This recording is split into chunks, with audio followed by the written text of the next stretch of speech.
Hello, National Progressive Party viewers. How you doing today, and listeners? My name is Joel Jacques. I am the Ethics Board Chairperson and also the host for this session and series. This is a Get to Know You series, effectively. So we're going to be introducing new people every series, bringing them in, let you guys meet them, ask questions, kind of find out who's out there and running things, and also a chance for you to interact with us live. Tonight with us, we have Mike Tauler. Mike, say hello. Hey, how's it going? Yeah, it's Tauler, as in I'm not taller than anybody I know. Mike is one of our steering committee members, and he's joined us tonight as kind of an introduction to who he is. And as you see, he has a bit of a extensive setup. We'll get into that a little bit later as well. Yeah, nice mic setup there. I saw a little bit some pictures you showed me, but yeah, I guess you do a podcast. We'll chat a little bit about some of your hobbies and so forth. But he's got quite the professional setup. Anyway, we'll touch tonight on a few different things, some updates, kind of what's going on in the world of National Progressive Party, letting you also get to know Mike. I'll be asking him some questions. He'll probably fire a few my way as well. We'll see how that all goes. And if you have any questions, please, by all means, get them into the comments. We'll get those questions up. Mike will actually be reading them off as they come in. If you want to just simply say hello, say hello. If you got a question relevant to anything, we'll throw them up and we'll take a look at it, see what we can do to answer it for you right there on the spot. This is a rather informal type scenario and situation, so this is about as raw as you can get. If your question is about the NPP, about organizing, about actions, about pretty much anything to do with the NPP, fire away. If it's about one of us, you got a personal question, fire away, that too. More the merrier. We'll keep it lively and interesting. Can I say I'll also take random questions about Star Wars lore. Now, that's an interesting tidbit. So Star Wars lore, huh? That's one of the background hobbies. So does that mean that occasionally you kick into the Yoda mode? Should we be expecting that during the steering committee meetings? Not so much with that. More Mandalorian than anything else. This is the way. That's correct. This is the way. Well, Mike, where is your studio at in this great big nation of ours? My studio is in the basement of my house, which is in Wonder Lake, Illinois. Locals around here like to refer to it as Wonder Tucky. I'll let you figure that one out yourself. I'm familiar, yes. I was actually born in Kenosha, Wisconsin, obviously in the news right now. So yeah, I'm familiar with where you're actually located. I was down in Grays Lake and Bloomington and all that area, so I actually know right about where you are, and that's an interesting description. Yeah, it's Wonder Tucky or Wonder Puddle. Wonder Puddle. I've heard Wonder Puddle before. That's a good one. Anywho, so now, what do you do for a living? What kind of background are you bringing in? I'm a systems engineer for a small managed service provider. For small and medium-sized businesses that don't have enough to really warrant hiring on their own IT person, gotcha. We function as their offsite IT. I've been doing that for, 10 years now almost with the same company. Before that, I worked for a non-for-profit doing their IT. It was for a behavioral treatment center until Illinois cut the funding for DCFS and they had to shut down. And before that, I hopped around a little bit after I got out of the military. And I was in the Army for 4 years. Oh, no kidding. So you got some military experience in there, too. That's quite a switch going from the military to systems engineer, although I suppose you still follow quite the strict protocols. So maybe that kind of layover of discipline and order isn't such a bad thing. I did IT work in the Army as well. I actually was in South Korea for 3 whole years at the 121st General Hospital, which, if you've ever watched MASH and you hear them refer to the 121st EVAC Hospital, it's same idea, same body. The EVAC Hospital became the General. I think it's now called the Colonel Allgood Memorial Hospital. They changed the name. Huh, interesting. That's a neat little piece of history. Nice tie there. Boy, MASH, I started nodding when you said that. It's like, oh, I just aged myself terribly. But then again, so did the white and silver hairs. Like, oh well. I still watch MASH. There's nothing like the biting satire of those two. It's just great. Too true, absolutely. So now, are you originally from Illinois, or I mean, obviously in the Army, I'm sure you traveled around the U.S., maybe even the world a little bit. No, I didn't travel around much. I went to basic, went to advanced individual training, AIT, and then I got sent off to Korea, stayed there, which was an interesting experience because they were like, "Oh, because normally you're only there for a year." They asked me if I wanted to stay for 2 more, and they'd give me more money, and I'm like, "You're going to give me more money, and I get to stay here where there's booze, no sands, and no booze, no sand, and no bullets flying at me." I think I'll take that. But yeah, no, I came from Chicago. Grew up 5 blocks from Midway Airport, and then moved out to the burbs with my folks when I was younger. Gotcha. Okay. So what? I mean, with a military background and growing up in the Midwest, obviously you were kind of drawn to progressive concepts and values and principles and ideals and so forth. Would you say there was a defining moment? Was there anything specific? Was it just kind of a natural progression and an evolution for you? What brought you around? I think it basically boils down to a respect for individuals that is prevalent within the progressive ideals, is that individuals deserve and are inborn with this natural right to exist and be. And then that, to me, more than anything else, is what speaks to me from the progressive standpoint. And part of that is, if you're going to exist and be, then, well, how are you going to do that without healthcare? How are you going to do that without eating? That is an inborn, you have a right to exist.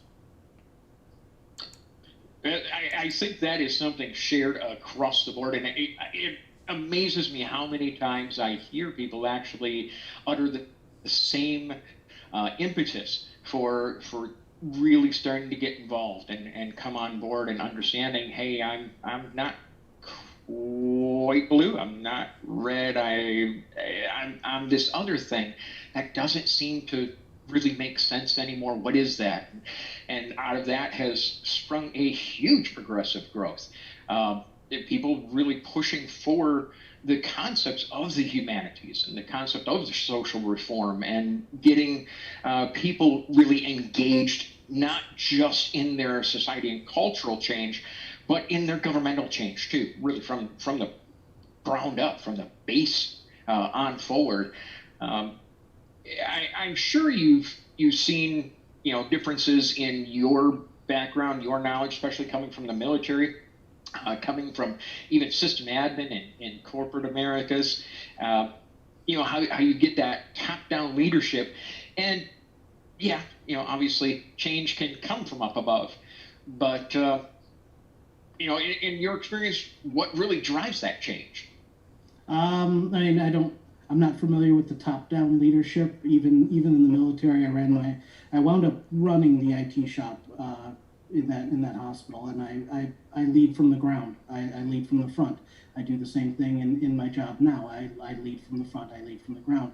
I tell all of my guys, I won't make you do anything that I'm not willing to do or haven't done before myself. Absolutely. And I think that same thing comes into play when it comes to all of this. Lead from the front, get out front, be there, do that, and then teach the people to come behind you. Absolutely. We actually just had a question come in. Mike, you want to read that one off? I'll let you I don't think that one's been bounced to me, so you got it. Oh, okay. Here we go. Question is, what is your take on how the major parties are addressing the critical issues of our time? So maybe a compare contrast, or hey, here's some similarities. How are you seeing things? To give it the curt kind of dismissive, humorous answer that I'm often known for. They're failing everything. They, there's hardly a thing that's actually done right on either half of it. We've got the Republicans are out there and they're so focused on their the what I like to call, and I'm going to be super frank, what I like to call a capitalist Jesus, and that has tainted that whole side from that aspect. And on the Democratic side, you have this issue where the people are right there. Then they're refusing. If you look at the pillars, they haven't put the Medicare for all on the party platform. They haven't put any of the things that we have been, and they've seen that groundswell from, especially from Bernie's movement, that they haven't bothered to even address or look at. And both of them, it seems, that are more interested in who can get them more money for their donors and what they're going to back than what the people actually need and what's best for the country. So it sounds to me, kind of along the same lines. I take it as well as, when you look at the two-party, the duopoly we have, there's unfortunately far more similarities than there are differences right now. And yeah, we're seeing a lot of people kind of cirque the buck.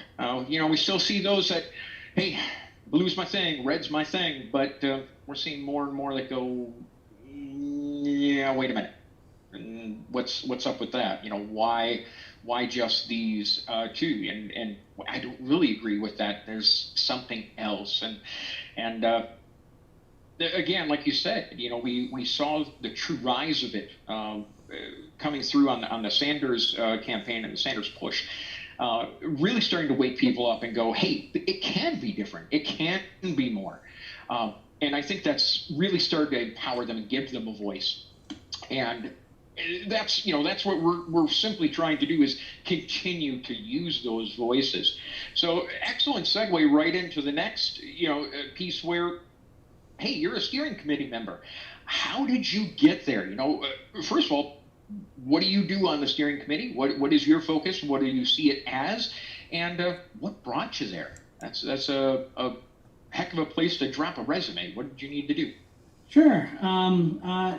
My object, or my position there, is as the kind of the technology chair.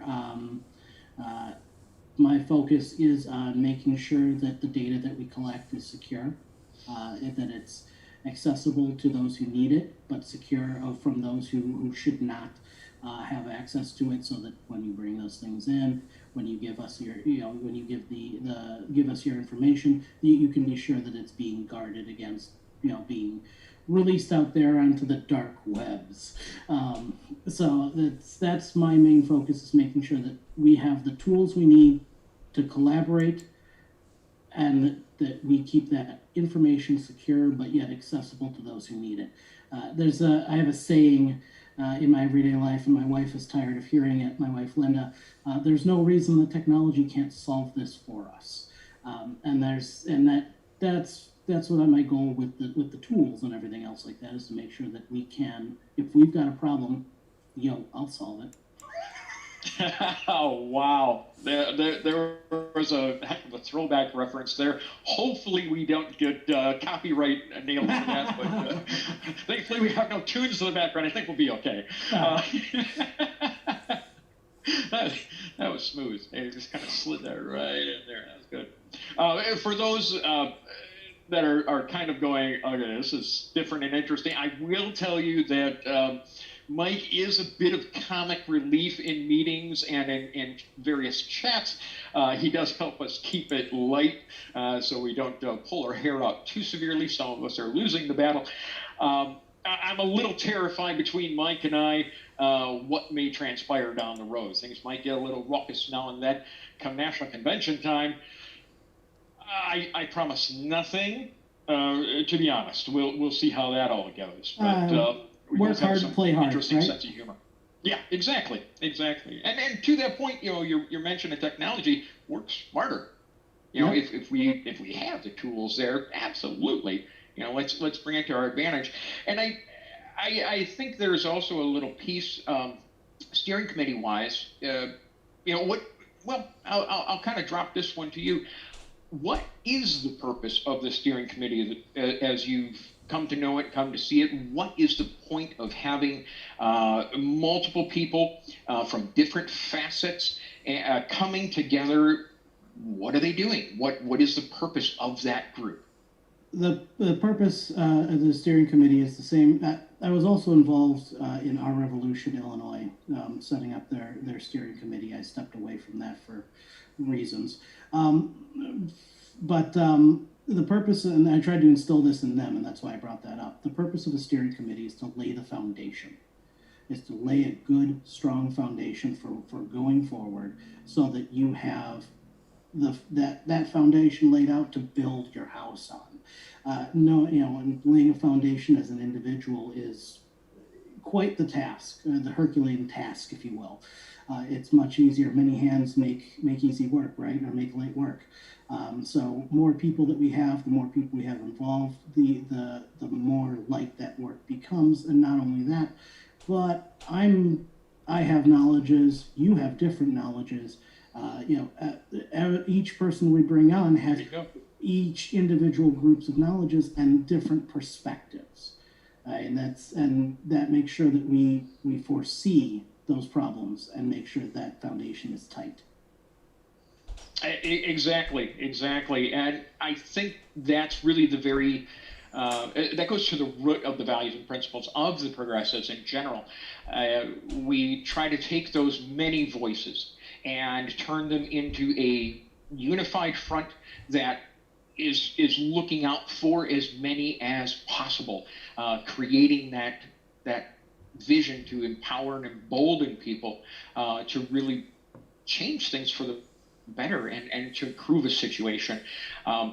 It's very important for all of our disciplines and all of our departments to have those varied backgrounds and experiences inputting to us, so we can see all of the pitfalls and all the holes and get them plugged and see opportunities that maybe I didn't see. You saw it because your experience is different, like you said. So it's definitely an advantage. And when you're dealing with a group like the steering committee, it's really a strategic think tank, and their job is to set that foundation, set that path forward. Here's what we're shooting for as a goal and a way to move forward. And then, of course, once enacted by the organization, then the department chairs will actually roll that out into an operational format.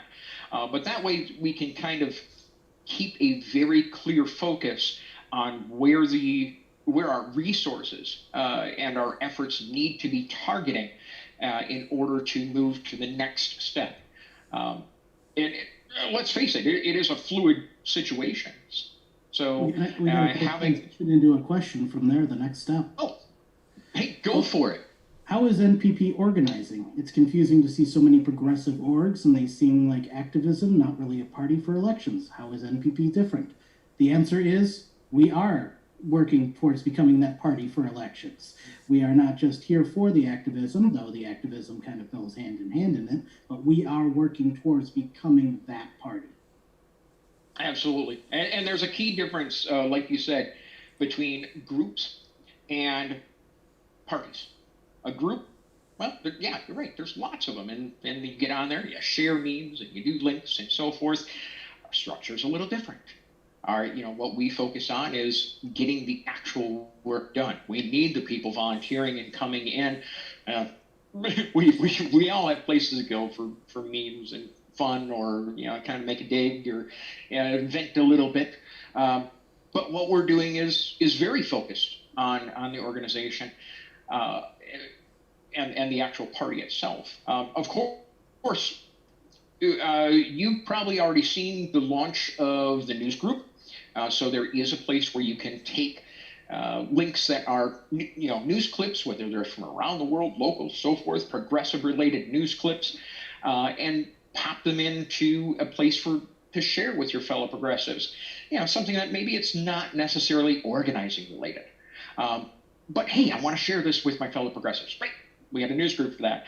I don't know if you've seen the National Progressive Party Actions page that was launched. So that one is designed more for the activism side of things, in fact. We do encourage activism. We want people to get involved on their local and state levels, get in there and do make a difference. Peaceful activism, speaking up, making a difference, making sure voices are getting heard. Oh, absolutely, we support it. So we do have a place for that, where links can be dropped in, and you can help to organize your fellow folks. Let them know, hey, this is going on if you want to attend. I got bounced another question. I'm going to bounce this one to you since I'm kind of a new member. Will NPP be endorsing candidates for the general election? If so, when? If not, why not? I know we discussed it a little, and I think we had decided, if I remember correctly, that we weren't quite at that point yet. Correct me if I'm wrong. You are correct in that. The 2020 general election really has not been and is not our focus, mainly because the framework is where we're focusing. We want to stand strong when the time comes. That time is coming very, very soon, and we've got a lot of background work, a lot of backbone to build to make sure that throughout the entire U.S. and the state structures that are being built and need to be built still have the proper support, connections, and networking in order to get everyone moving in the same direction. So that's really where our focus is at the moment. Now, once the fervor of the 2020 general elections do pass, that kicks into a whole new gear for us. Are we looking towards 2022? Yeah. We're doing a little bit different, though, because what we want to do is we want to push at the local levels, at the county levels, at the state levels. We want to build from the ground up and get the progressive voices heard where they belong, at the root of the people, and then build that voice to a crescendo. And as we move forward, we're going to be looking at state legislatures. Then we're going to be looking at the federal legislature, and moving from there, moving into presidential candidates. So our approach is different, probably than anybody's ever seen. There's a lot of hubbub over, presidential. Get the president. Well, okay. But if you don't have the right ground support, if you don't have the right backbone throughout the U.S., that effort can very often fall on its face. And it really just doesn't have the punch or support that it needs in order to make a difference. So that's why NPP is following that model in order to build it from the ground and from the swell of people, the people of the earth that want this change to actually occur. So we will be moving forward as we build that framework and we vet out candidates, getting those voices heard, saying, yeah, that candidate over there, they share our principles. We do recommend them, because look over here, and look, we got another one in, and that one's also a progressive as well. So we're building that entire floor up as we build the party. And ideally, those people that we'd be pointing to would be running under our banner. Absolutely. Instead of pointing to somebody at another party and endorsing them, they should come on in. It's nice and warm in here. Exactly. Hey, we sit with open arms, no doubt about it. We have the progressive values and principles and ethics that we operate by, and as long as a candidate is willing to embrace that, come on in. Now, there will be cases where, just due to various situations, sometimes politics, sometimes access, whatever it might be, they might be in a different party. Well, if the support is there and the agreement and alignment of effort is there and they are an actual progressive, we're not going to shy away.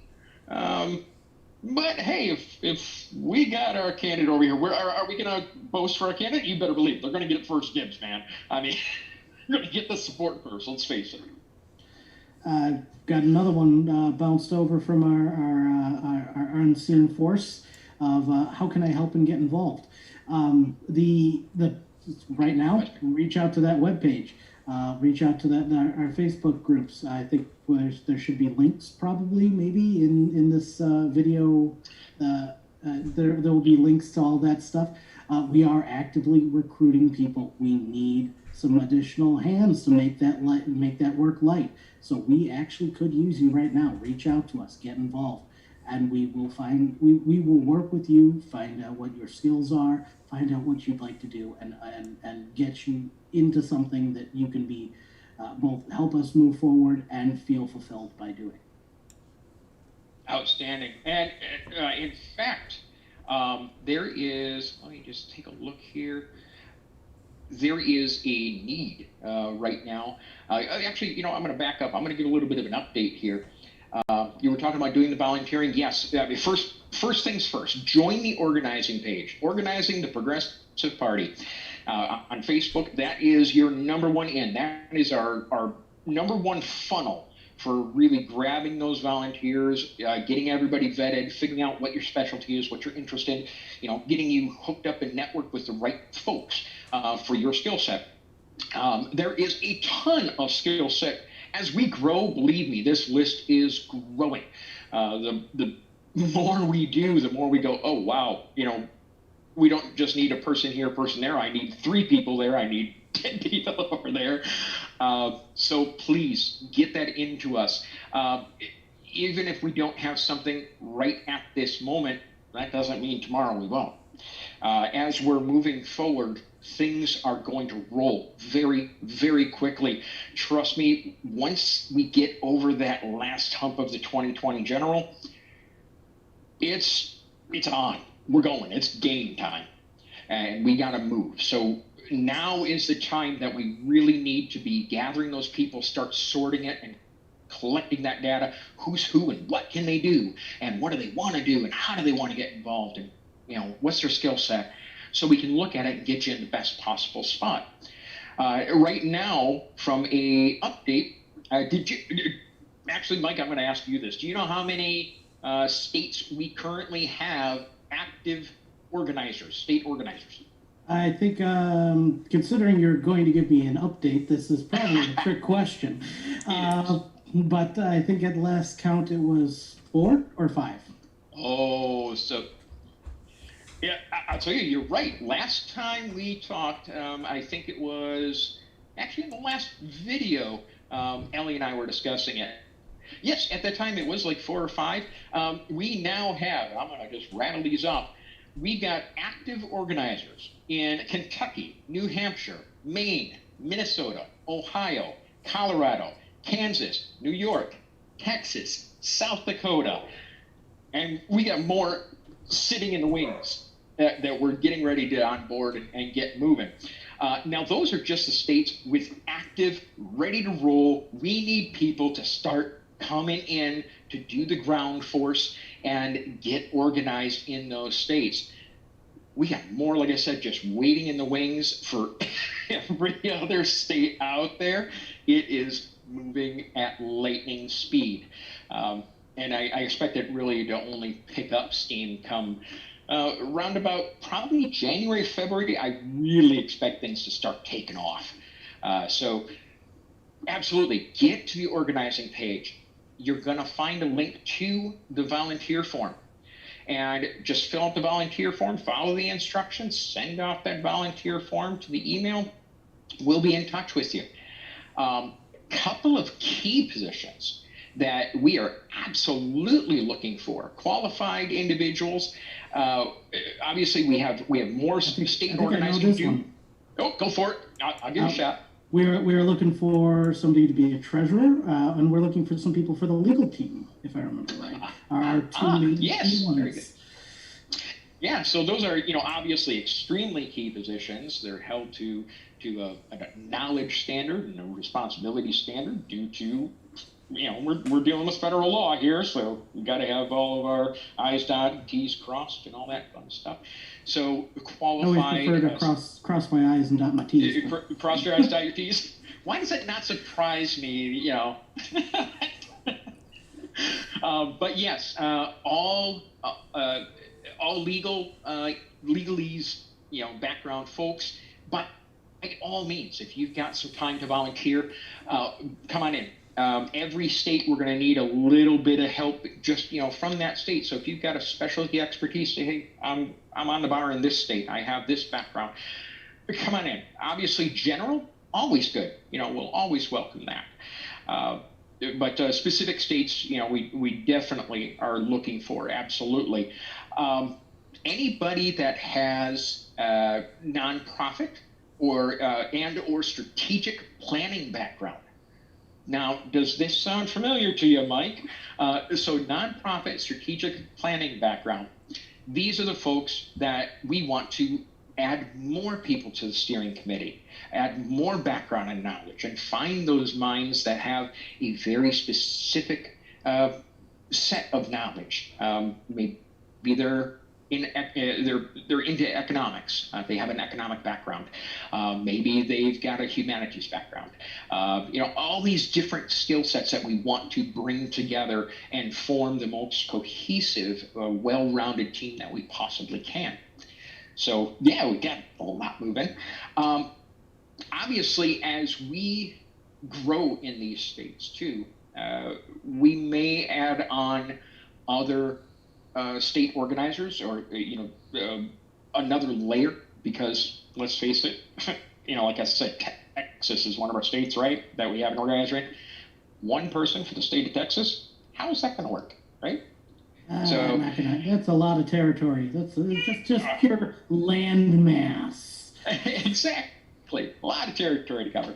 So we're going to need those with some background in organizing as well to kind of help carry that load. So again, bring that resume in. Let us see what you got. If you're just a eager door knocker, come on in. We need those too. Absolutely. The need right now is only growing, and we're trying to look ahead to set the ground correctly. Like you said, Mike, set that foundation. So when it's go time, we're on game and on point to go. I will say one thing I would like to see is see if we can get more a national organizer. A national coordinator for all of the state efforts as well. We need a little more help in that area. So again, if you have that organizing background and strategic planning background and nonprofit, get in here. Well, we definitely want to talk with you and see if we can get things moving in a very quick fashion, very soon. I keep stressing that. I cannot say it enough. How are we doing on questions here? Any more that have rolled in? I haven't gotten any more here, so unless you haven't, I think we can move on to whatever you have planned next to torture the mic. Yeah, you got it. You and I have talked about this before, and I told Ellie the same thing last time.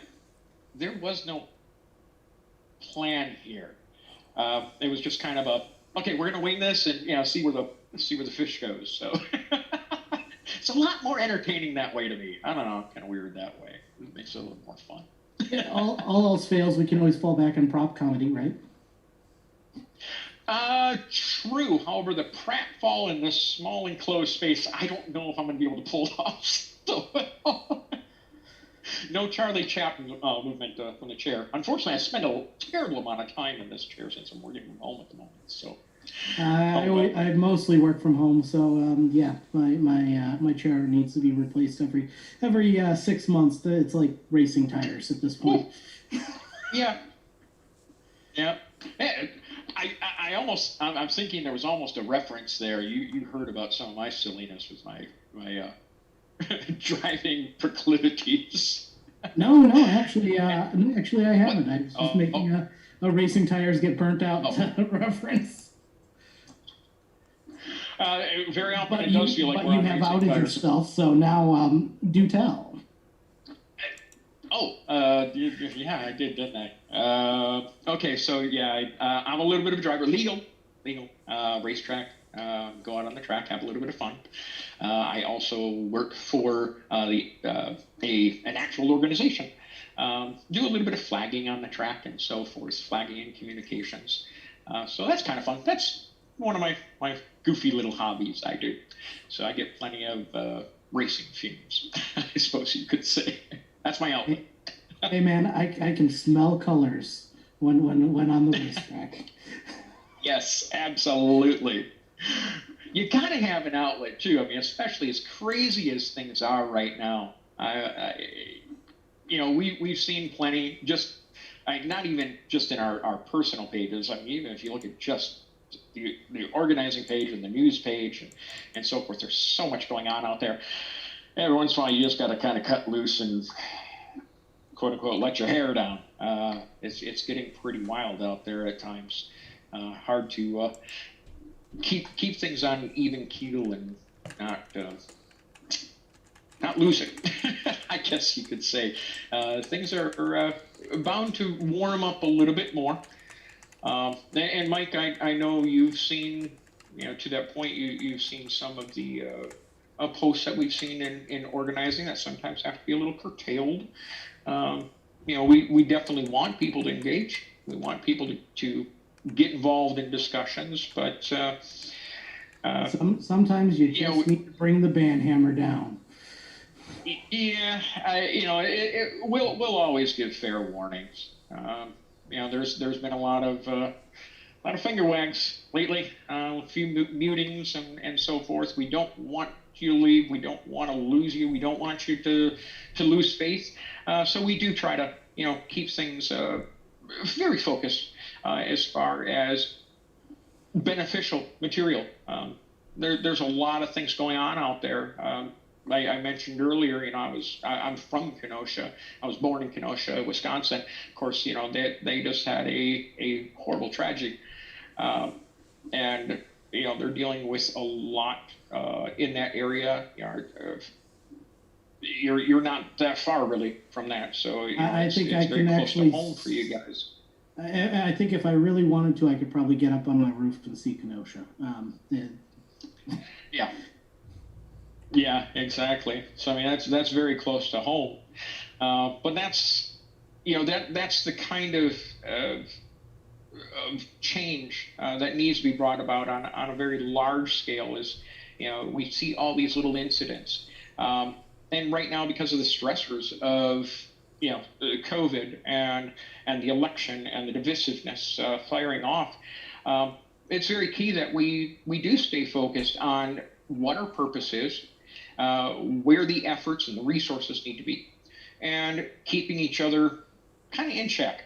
It's easy to kind of veer a little bit, start to lean towards the dark side. Yeah, I had to get another one in there. But it's if very you want, easy I can go get the lightsaber. I really do have a custom lightsaber. I'll show it to you sometime after this. I'll send you a picture later. The next steering committee, you better bring it on the video chat. I want to see this thing. All right, yes. that would actually be pretty neat. Anyway, so Mike, what you mentioned you do enjoy racing fumes. What are your other backgrounds and hobbies? What kind of other input? I mean, obviously you've got some geek input, Star Wars references. We got the podcast. What do you do for the podcast? Where's that all going? It's a very hyper-local podcast, specifically to events going on in McHenry County and things that affect McHenry County, which is the county that I live in. So it's very hyper-local. We like to call it an occasional podcast because if there's nothing to say, we're not just going to get up there and talk. So we only really broadcast when we have something going on. And it doesn't do well for our watchers. We have dozens of subscribers, absolute dozens. But it is very useful when we put it out there, and we like to try and do candidate. Normally, right about now, we would be doing candidate interviews. We do interviews for the candidates that nobody bothers to interview. The guy that's running for school board, or the gal that's running for the library board, or The county board, we like to do those as well, but the newspaper will interview them. We want to really focus on those down ballot positions and actually get people out there. We typically do the interviews. We come up with our questions. Each one of them comes into the studio individually. We don't do it as a debate style. Nobody gets the questions beforehand. We ask them their questions, and then we only release all the videos for that position after everybody that's there, so that nobody has a heads up on the questions and stuff like that. Outstanding. And I like that you're coming at it from a live standpoint, so you're getting that real reaction. There's, like you said, no preparing time, and you're hitting them with a slight vulnerability. That's a great way to do it, I think. And we're not there. It's nice to see. To hit them. You know what I mean? We're there to just making sure that everybody's answers are fair. Everybody's heard that question for the first time when they're sitting with us. And other than that, we'll talk about news articles and things like that. What's going on locally in between all of that. Occasionally, it's rather irreverent when we are just talking about what events are going on. Not for the faint of heart, and where there is obscenities. But if I'm allowed to plug it, I'll say the name of it. Otherwise, I'll let it be. Gotcha. Well, you bring up a good point. You're working on a very interesting activism level there, really, and that's still activism. A lot of people think activism is I got to go protest. Activism is getting information, getting things known, getting things seen, getting things heard. And the way you're approaching it, taking, like you said, the lesser known folks, making sure everybody's covered, that really is a grassroots activism on a very, very local level. And, we were talking about, supporting that local base and getting the candidates there. Yeah, county supervisors, they move up. We see mayors, we see, all of those positions, school boards. All of those positions lead somewhere. That's a career path for a lot of folks. And go right up into governorship in some cases. So again, starting down there with, like you said, school board, city council, great way to do it. And part of that activism side of it is that, it doesn't matter what party you're from, we're going to interview you. If you'll sit down with us, we'll interview you. And when we're done with the interview, we don't retain rights to the interviews. We just utilize them. So nice. I give those candidates. I mean, because even at the county level, how often does a county board member have a chance to sit down in a semi-professional studio with microphones and be interviewed and get good video and everything else like that? So I give them their video, I give them their audio that they are then, through Creative Commons license, allowed to slice up and use as they see fit for their campaign. Outstanding way to do that. That's a great way to support everybody across the board and make sure that their message is getting out. That's a really neat message, and frankly, it's something anybody can really do. I mean, obviously, I've seen your setup. I know you've got an amazing setup you've built over time. But I mean, let's face it. I'm sitting here with a small ring light and my cell phone, and here we are doing a little bit of a video. So can anyone do it? Yeah, you really can, and it's a great way to help out. I'll be the first one to say that what I do for the podcast is not difficult. Anybody can sit down and learn it within the matter of a couple of days and get it rocking and rolling. It is not hard to do, and giving them the video also gives them motivation to come to the show, come talk to us, because you're gonna get something out of it too. Absolutely. Before I forget, first of all, actually, before I go any further, do we have any more questions I missed or anything? I got nothing on this side yet. Looks like mine's looking clear at the moment. I do want to mention, folks, we need those volunteers right now. We are, as we're building, these are volunteer positions. So if you got some time, jump on in. Over time, some of these positions, such as state level organizers and so forth, as we build and we grow, will likely become funded as well in order to retain the quality talent that we need in order to grow as an organization. Right now, everything we do, we all have jobs, and that's kind of why when we're doing these introductions, I do mention that. He has a job, I have a job. I literally finished the job I have right before I came on. We're all just taking parts of our time and investing in a future where we are committed and dedicated to this cause and this purpose. So if you can certainly spare a little bit, come on in. A little bit of time, a lot of time, we'd love to have you. And we will find a good fit for you, a good home for you. If you're like, well, I don't have a situation, or I don't have the time where I can actually get involved on that level, consider, hey, we'll even give you something for something. We have a link that I believe can be popped up here in just a short moment to our bonfire store. And you can go get some merchandise. You can get coffee mugs, t-shirts, etc. Go get it. It's NPP authorized merchandise. Every bit of the proceeds from that merchandise go back to the NPP, go back to funding, go back to paying for the servers and for webcast time and Zooms and all that fun stuff. Go back into funds so we can start funding general support and general access to funds for help and talent and retain that. So by all means, if you got a few bucks, you can do that as well. Help us out, help yourself out and get something. We'll actually, after, now I think about it, I will get that link to you guys after the video. I'll post it right in the comments of this video, now that I think about it. Anyway, I think we are coming up on the top of the hour. That means, sir, you have one shot. This is your last shot. You got any questions? There goes gravity. Down spaghetti. One shot. Wow, it just happened. Oh man, we're gonna get slaughtered by our wonderful production. You haven't had much of a chance. I'll forgive you for now. I'll go easy, but I am. You can ask our wonderful invisible hand behind all this.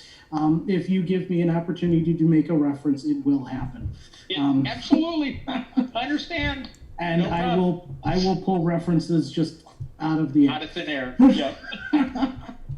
So you get a shot. Ask me any question you want. Everybody I bring on the show, I'm going to give you at least one question. Fair game. Fire away. What you need. All right. My one question. Why in why the position that you're in for the NPP? What has driven you to that side? And why is that what you enjoy doing? As I mean, why do it unless you enjoy it? Absolutely. I will say that in most cases people say if you enjoy what you do, it's not work. I'd love that to be the absolute truth. That's 100% a lie. It's still work, and it does require a lot of efforts. Sometimes very, very late nights, very long hours, and multiple scenarios that sometimes come up. I actually have a few different roles that I fill: admin for pages, mod for pages, heading up the mod team, and then of course ethics board chair. All of those positions that I do fill have really what it boils down to is a unified theme. They're all focused on creating a guidepost and shepherding the efforts that we're trying to put out there, all of our time and our resources and everything, and making sure that it is as beneficial and useful as possible to as many people as possible, and creating a positive influence. Taking out the negative influences, taking out the diversions and the sidetracking and the little, red herrings and trollings and so forth, and just keeping things focused, making sure that all of us are held accountable. Why do I enjoy it? Well, it's kind of strange, because I hold these interviews, and as you've seen, I like to keep them informal and live, and so they tend to tangent a little bit now and then.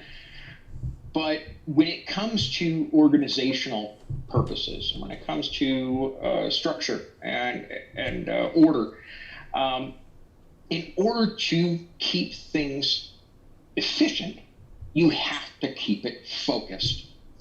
And that's really where my background and my love of what I do comes from. There are days I want to pull out my hair. There are days where I am drained. But at the end of it, I know that every effort I put into this is helping shape it and keep it flowing in the right direction to benefit folks. Kind of a big-winded answer there. Yeah, that's okay. I mean, a big-winded answer means it's well thought out.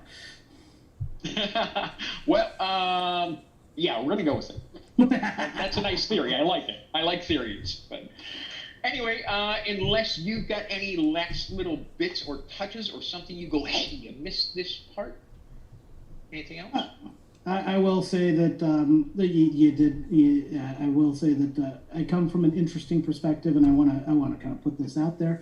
I'm going to out myself here, just to put it out there and say it's okay to be progressive and be a firearms person, because I'm sitting right here. I've got an AR in a safe, and there's nothing wrong with that. It is not a mutually exclusive standpoint to have. Thank you very much. That is a very interesting point to bring up. We actually have had that question brought up in the past. What is the NPP's policy on it? Right now, until we get to national convention, that is where an actual policy platform will be fully adopted. We do embrace progressive policies. So yes, a responsible gun ownership is something that I don't think any progressive is going to really have major issue with. And no, they don't have to be separate. They can be, but they don't have to be. So thank you very much for bringing it up. Very, very timely. Appreciate that. Otherwise, I've got nothing else, and we are definitely at the top of the hour here. So I think on that note, sir, thank you very much for taking some time with us. Appreciate it. Look forward to seeing you in the steering committees and seeing your efforts as we grow and move forward. And for the record, whatever it was, nobody saw me do it. You can't prove it. All right. Except now in this session, because it's recorded.